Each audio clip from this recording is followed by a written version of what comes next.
During a recent interview with Vlad TV, Gloria Velez opened up about one of the most turbulent chapters of her life, her past issues with rapper Remy Ma, a feud that once turned the hip-hop scene upside down. It wasn't just another petty disagreement or a momentary spat. According to Gloria, it was a string of explosive altercations fueled by pride, reputation, and survival in an era when the hip-hop industry was more about dominance than diplomacy. Her voice carried both nostalgia and exhaustion as she recalled those chaotic early 2000s, a period when the nightlife of New York was electric, charged with ambition, competition, and danger.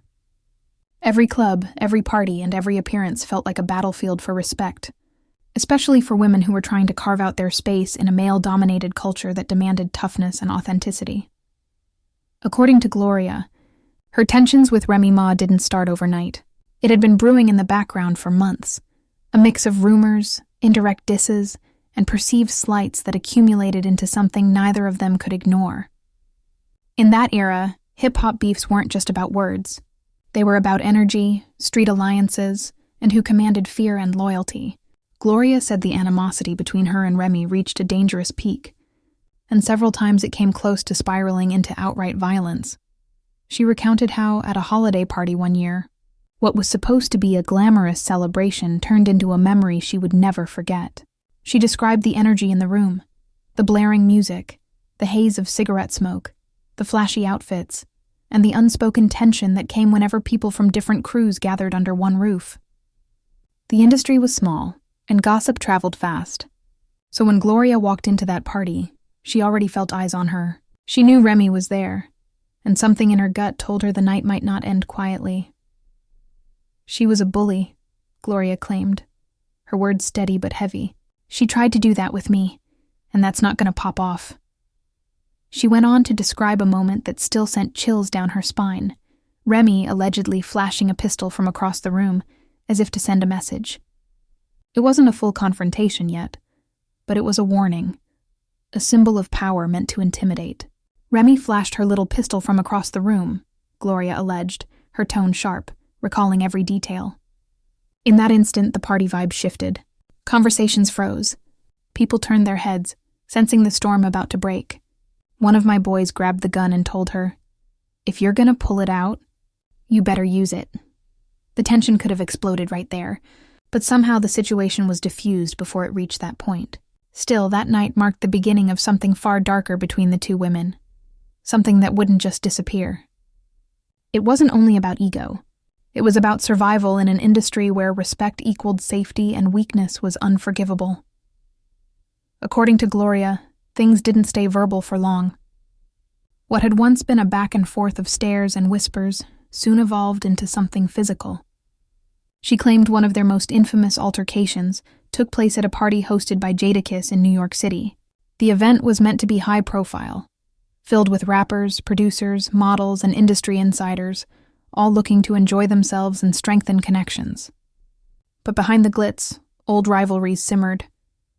Velez said she didn't go there looking for trouble. She had been invited like everyone else and wanted to enjoy the night. But when Remy Ma and her crew showed up, the energy immediately shifted. Gloria said she could sense hostility from the moment Remy walked in.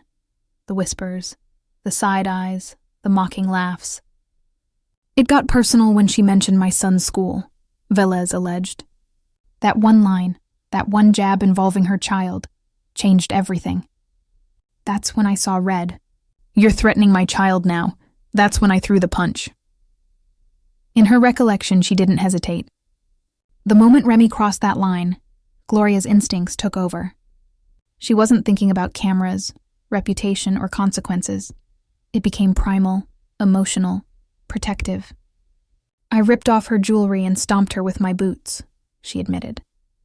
Her voice carried no pride in the retelling, just raw honesty about how the rage of that moment consumed her. The room erupted. People were screaming, some trying to pull them apart, others watching in disbelief. Security tried to intervene as the women swung, cursed, and fought to maintain dominance. Gloria remembered the chaos. Tables flipping, bottles breaking, the sound of heels against the floor, and the weight of adrenaline that made everything feel surreal. For her, that night was both a release and a realization of how toxic and dangerous the industry politics had become. But according to her, the night didn't end there. After the fight was broken up, Gloria said Remy left furious, her pride wounded. Later, she allegedly called Fat Joe, the rapper and mentor who had been a significant figure in Remy's career, to tell him what happened. According to Gloria's version, that call set off another chain reaction. When Remy came back, the confrontation reignited. When she came back, I fought her again, Gloria alleged. She was just angry. Still talking about shooting people as a grown woman. That's not gangster. For Gloria, those years were a reflection of how much the industry glorified aggression and power plays. Everyone had to prove something, that they were tougher, more connected, more respected.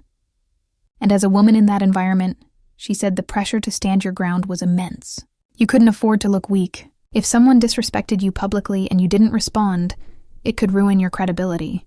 Gloria admitted that part of her reaction came from that pressure, from wanting to show that she wouldn't be intimidated, not even by someone as feared as Remy Ma. In the aftermath of those altercations, rumors spread like wildfire. The streets, blogs, and industry circles buzzed with different versions of what went down. Some people claimed Gloria had started it. Others said Remy had gone too far. There were no official statements back then, no social media posts to clear the air, only word of mouth and reputation. And reputations were everything. Gloria's was that of a woman who didn't back down. Remy's was that of a lyrical powerhouse with a street edge who demanded respect. Their collision was almost inevitable. Years passed, and both women went on to build their own paths. Remy Ma's career took her through massive highs and devastating lows. From her successful early music career to her imprisonment and eventual comeback. Gloria, meanwhile, shifted her focus, building a life outside the chaos, but never forgetting the battles she had survived. Yet the memory of those encounters with Remy Ma lingered like a scar that never fully faded. So when Gloria recently sat down with Vlad TV to revisit that time, it wasn't just gossip. It was a reflection on the danger and dysfunction that thrived beneath the surface of hip-hop culture in that era. How personal pride, street mentality, and fame mixed into something explosive. Her tone carried both regret and defiance. She wasn't glorifying the fights. She was unpacking them. She wanted people to understand that behind every headline or rumor was a human story. One filled with fear, loyalty, anger, and survival. She explained how being a woman in that space meant constantly walking a tightrope between strength and vulnerability.